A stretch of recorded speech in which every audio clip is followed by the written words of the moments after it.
ಯಾವಾಗಲೂ ನ್ಯೂಸ್ ಮತ್ತು ಟ್ರೆಂಡಿಂಗಲ್ಲಿರೋ ಪನತೂರ್ ಬಗ್ಗೆ ಎಲ್ಲರಿಗೂ ಗೊತ್ತಿದೆ. ಪನತೂರ್ ಬಂದ್ಬಿಟ್ಟು ಬ್ಯಾಂಗ್ಳೂರ್ ಈಸ್ಟಲ್ಲಿ ಬರುತ್ತೆ. ಇದು ಮಾದೇಪುರ ಝೋನಲ್ಲಿ ಬರುತ್ತೆ. ಈ ಏರಿಯಾ ಬಂದ್ಬಿಟ್ಟು ಹೈಯೆಸ್ಟ್ ಟ್ಯಾಕ್ಸ್ ಪೇಯ್ಡ್ ಇನ್ ಬ್ಯಾಂಗ್ಳೂರ್. ಇಲ್ಲಿ ಸುತ್ತಮುತ್ತಲು IT ಕಂಪನೀಸ್ ಇದೆ, ಒಳ್ಳೆ ಇನ್ಫ್ರಾಸ್ಟ್ರಕ್ಚರ್ ಇದೆ. ಆದರೆ ಡೈಲಿ ಕಮ್ಯುನಿಕೇಟ್ ಮಾಡೋದಕ್ಕೆ ಮಾತ್ರ ತುಂಬ ಕಷ್ಟ. ಮೇನ್ ರೋಡ್ ಕ್ಲೋಸ್ ಆಗಿರೋದ್ರಿಂದ ಮಕ್ಕಳು ಸ್ಕೂಲ್ ಬಸ್ಸಿಗೆ ಮತ್ತು ಆಟೋಗೆ, ಆಫೀಸ್ಗೆ ಹೋಗೋರಿಗೆ, ಟೂ ವೀಲರ್ಸ್ಗಂತೂ ತುಂಬಾ ಕಷ್ಟ ಆಗ್ತಿದೆ. Hey guys, welcome back to my YouTube channel.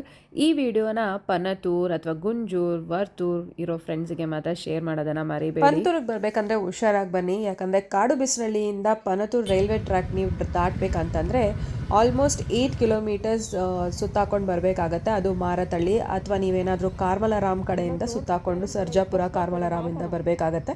ಅದಿನ್ನೂ ಜಾಸ್ತಿ ಕಿಲೋಮೀಟರ್ಸ್ ಆಗುತ್ತೆ. ಹಾರ್ಡ್ಲಿ ನೀವು 1 ಕಿಲೋಮೀಟರ್ ಜಸ್ಟ್ 5 ಮಿನಿಟ್ಸ್ ಅಥವಾ 7 ಮಿನಿಟ್ಸ್ ಟ್ರಾವೆಲ್ ಮಾಡೋದಕ್ಕೆ ಈಗ ನೀವು 8 ಕಿಲೋಮೀಟರ್ಸ್ ಅಥವಾ 15 ಕಿಲೋಮೀಟರ್ಸ್ ಟ್ರಾವೆಲ್ ಮಾಡಿಕೊಂಡು ಆಲ್ಮೋಸ್ಟ್ 1.5 to 2 hours ಆಗುತ್ತೆ ಲೊಕೇಶನ್ ರೀಚ್ ಆಗೋದಕ್ಕೆ. ಪನತೂರು ಮೇನ್ ಬಂದ್ಬಿಟ್ಟು ಎಸ್ ಕ್ರಾಸ್ ಅಂತ ನೀವು ತುಂಬ ಜನ ಕೇಳಿರ್ತೀರ. ಅದು ಈಗ ರೋಡ್ ವರ್ಕ್ ನಡೀತಾ ಇದೆ. ಆಲ್ಟರ್ನೇಟ್ ರೋಡ್ ಅಥವಾ ಟೂ ವೀಲರ್ಸ್ಗಂತ ಯಾವುದೇ ಥರ ರೋಡ್ ಮಾಡದೆ ಡೈರೆಕ್ಟಾಗಿ ರೋಡೆಲ್ಲ ಡಿಗ್ ಮಾಡೋಕ್ಕೆ ಸ್ಟಾರ್ಟ್ ಮಾಡಿದ್ದಾರೆ. ಇದರಿಂದ ರೆಗ್ಯುಲರಾಗಿ ಆಫೀಸ್ಗೆ ಹೋಗೋರು ಮತ್ತು ಸ್ಕೂಲ್ ಮಕ್ಕಳಿಗೆ ಅಷ್ಟೇ ಅಲ್ಲದೆ ವಯಸ್ಸಾಗಿರೋರು ಅಥವಾ ಏನಾದ್ರು ಎಮರ್ಜೆನ್ಸಿ ಇದೆ, ಒಂದು ಆ್ಯಂಬುಲೆನ್ಸ್ ಹೋಗ್ಬೇಕಂತಂದ್ರೂ ತುಂಬ ಕಷ್ಟ ಆಗುತ್ತೆ. ನಾವೀಗ ಹೋಗ್ತಿರೋದು ಮಧ್ಯಾಹ್ನ 3 ಗಂಟೆ. 3 ಗಂಟೆಲಿ ಇಷ್ಟೊಂದು ಟೂ ವೀಲರ್ಸ್ ಇದೆ. ಅಂದರೆ ನಮ್ಮ ಹಿಂದೆ ಆಲ್ಮೋಸ್ಟ್ ಒಂದು 100 ಟೂ ವೀಲರ್ಸ್ ಇದೆ, ಆಪೋಸಿಟಲ್ಲೂ ಇದೆ ಮತ್ತು ನಮ್ಮ ಬ್ಯಾಕ್ ಸೈಡಲ್ಲೂ 100 ಟೂ ವೀಲರ್ಸ್ ನಿಂತಿದೆ. ಮಳೆ ಬೇರೆ ಜೋರಾಗಿ ಬರ್ತಾ ಇದೆ, ಆದರೆ ಒಂದು ವೆಹಿಕಲ್ ಹೋಗೋದಕ್ಕೆ ಇನ್ನೊಂದು ವೆಹಿಕಲ್ ವೆಯ್ಟ್ ಮಾಡಬೇಕು. ಆದ್ದರಿಂದ ಟೂ ವೀಲರ್ಸ್ ಯಾವುದೇ ಕಡೆಯಿಂದ ಹೋಗೋದಕ್ಕೂ ಆಗ್ತಿಲ್ಲ. ಹಾಗಾಗಿ ಇಷ್ಟೊಂದು ಟ್ರಾಫಿಕ್ ಜಾಮ್ ಆಗಿದೆ. ಆಲ್ಟರ್ನೇಟ್ ರೂಟ್ ಅಂತ ನೋಡೋಣ ಅಂತಂದರೆ ಅದೆಲ್ಲ 2.5 ಅವರಿಂದ 3 ಅವರ್ ಆಗ್ತಿದೆ. ತುಂಬ ಟ್ರಾಫಿಕ್ ಇರೋದ್ರಿಂದ ಮಕ್ಕಳು ಕೂಡ ಲೇಟಾಗಿ ರೀಚ್ ಆಗ್ತಿದ್ದಾರೆ. ರೋಡ್ ವರ್ಕ್ ನಡೀತಿರೋದು ಒಳ್ಳೆ ಕೆಲಸನೇ. 20 ಡೇಸ್ವರೆಗೂ ಆ ರೋಡಲ್ಲಿ ಯಾವುದೇ ರೀತಿಯಾದ ವೆಹಿಕಲ್ ಹೋಗಲ್ಲ ಅಂದಮೇಲೆ ಅವರಿಗೆ ಬೇರೆ ಆಲ್ಟರ್ನೇಟ್ ರೋಡನ್ನ ಮಾಡಿಕೊಡ್ಬೇಕಾಗಿತ್ತು. ಆದರೆ ಅಲ್ಲಿನ ಊರಿನವರು ತುಂಬ ಹೆಲ್ಪ್ ಮಾಡ್ತಿದ್ದಾರೆ. ಅಲ್ಲಿನ ಲೋಕಲ್ಸ್ ಅಂತೂ ಅಥವಾ ಟೂ ವೀಲರ್ಸ್ ಏನಾದರೂ ಸ್ಟಕ್ ಆದರೆ ಅದನ್ನು ಪುಷ್ ಮಾಡೋದಕ್ಕೆ ಲೋಕಲ್ಸ್ ಅಂತೂ ತುಂಬ ಹೆಲ್ಪ್ ಮಾಡ್ತಿದ್ದಾರೆ. ರೋಡೆಲ್ಲ ಸ್ವಲ್ಪ ಅಟ್ಲೀಸ್ಟ್ ಸಮ ಇದ್ದರೆ ಅಥವಾ ಈಕ್ವಲ್ ಆಗಿದ್ದರೆ ಟೂ ವೀಲರ್ಸ್ ಅಟ್ಲೀಸ್ಟ್ ಹೋಗ್ಬೋದು ಅಂತ ಅದಕ್ಕೆಲ್ಲ ಲೆವೆಲ್ ಮಾಡೋದಕ್ಕೆ ಮಣ್ಣೆಲ್ಲ ಹಾಕಿ ಗಿಡಗಳನ್ನೆಲ್ಲ ಕಿತ್ತು ಲೆವೆಲ್ ಮಾಡಿ ಕೊಡ್ತಿದ್ದಾರೆ. ಆದರೆ ಮಳೆ ಬಂದಿರೋದ್ರಿಂದ ರೋಡ್ ಫುಲ್ಲು ಸ್ಲಿಪ್ ಆಗ್ತಾಯಿದೆ. ಸೊ ನೋಡಿ, ನೀನು ವೀಡಿಯೋದಲ್ಲಿ ತೋರಿಸ್ತಿರೋ ಹಂಗೆ ಟೂ ವೀಲರ್ಸ್ ಕೂಡ ಹೋಗೋಕ್ಕಾಗ್ತಿಲ್ಲ, ತುಂಬ ಕಷ್ಟ ಆಗ್ತಾಯಿದೆ. ಮೋರಿ ಮೇಲೆ ಒಂದು ಕಲ್ಲು ಹಾಕಿ ಅದ್ರ ಮೇಲೆ ಟೂ ವೀಲರ್ಸ್ ಹೋಗೋ ಥರ ಮಾಡಿಕೊಟ್ಟಿದ್ದಾರೆ ನಿನ್ನೆ. ಆದರೆ ಇವತ್ತು ಮಳೆ ಬಂದಿರೋದ್ರಿಂದ ಫುಲ್ಲು ಸ್ಲಿಪ್ ಆಗ್ತಿದೆ. ಟೂ ವೀಲರ್ಸ್ ಆ ರೋಡಲ್ಲಿ ಓಡಾಡೋಕ್ಕೂ ಆಗ್ತಾಯಿಲ್ಲ. ಈಗ ನಾನು ಹೋಗ್ತಿರೋದು ಬಂದುಬಿಟ್ಟು ಫುಲ್ಲು ಕೊಚ್ಚೆ ಮಳೆ ನೀರು ಮೇಲೇ ಹೋಗ್ತಿದ್ದೀವಿ. ಪ್ರೈವೇಟ್ ಕಂಪ್ನೀಸಲ್ಲಿ ವರ್ಕ್ ಮಾಡ್ತಿರೋರು ಅಥವಾ ನೋಡಿ, ಈಗ ಮಕ್ಕಳನ್ನ ಸ್ಕೂಲ್ ಬಿಟ್ಟಿದೆ, ಸ್ಕೂಲಿಂದ ಮಳೆ ಬೇರೆ ಬೀಳ್ತಾ ಇದೆ.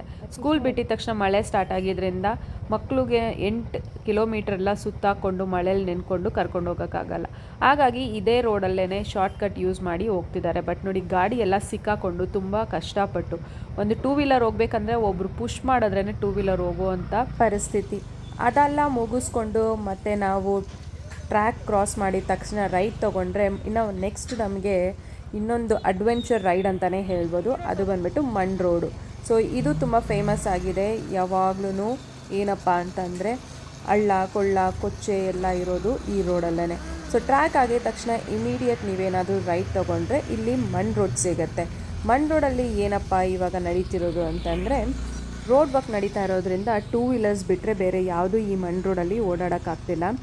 ಏನಕ್ಕಪ್ಪ ಅಂತಂದರೆ ಒಂದು ಕಡೆ ಮಳೆ ನೀರು ನಿಂತಿದ್ರೆ ಮೋರಿ ಕ್ಲೀನ್ ಮಾಡದೆ ಮೋರಿ ನೀರೆಲ್ಲ ಈಗ ರೋಡಿಗೆ ಬರ್ತಾ ಇದೆ.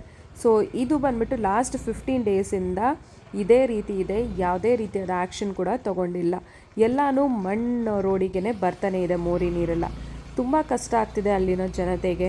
ಸೊ ನೀವು ಯಾವ ಏರಿಯಾದವರು ನಿಮ್ಮ ರೋಡಲ್ಲಿ ಇದೇ ರೀತಿಯಾದ ಪ್ರಾಬ್ಲಮ್ಸ್ ಫೇಸ್ ಮಾಡ್ತಿದ್ರೆ ಯಾವ ಏರಿಯಾದವರು ಯಾವ ಥರ ಪ್ರಾಬ್ಲಮ್ಸ್ ಫೇಸ್ ಮಾಡ್ತಿದ್ದೀರಾ ಅಂತ ಕಮೆಂಟ್ ಸೆಕ್ಷನಲ್ಲಿ ತಿಳಿಸಿ. ನಿಮ್ಮ ಫ್ರೆಂಡ್ಸ್ ಯಾರಾದರೂ ಗುಂಜೂರ್, ವರ್ತೂರ್, ಪನತೂರ್ ಕಡೆಯಿಂದ ಕಾಡುಬಿಸ್ನಳ್ಳಿ ಅಥವಾ ಕಾಡುಬಿಸ್ನಳ್ಳಿಯಿಂದ ನೀವೇನಾದರೂ ಪಂತೂರ್ ಬ್ರಿಡ್ಜ್ ಕಡೆ ಬರ್ತಿದ್ರೆ ಅಂಥವರಿಗೆ ಈ ವಿಡಿಯೋನ ಶೇರ್ ಮಾಡಿ. ಯಾಕಂದರೆ ಆದಷ್ಟು ಈ ರೋಡ್ನ ಅವಾಯ್ಡ್ ಮಾಡೋದಕ್ಕೆ ಟ್ರೈ ಮಾಡೋಕ್ಕೆ ಹೇಳಿ. ಆಲ್ಟರ್ನೇಟ್ ನೋಡಿದ್ದಿದ್ರೆ ಜನರಿಗೆ ಇಷ್ಟೊಂದು ಕಷ್ಟ ಆಗ್ತಿಲ್ಲ ಅಂತ ತಿಳಿಸ್ತಾ ನಾನು ಈ ವಿಡಿಯೋನ ಇಲ್ಲಿಗೆ ಮುಗಿಸ್ತೀನಿ.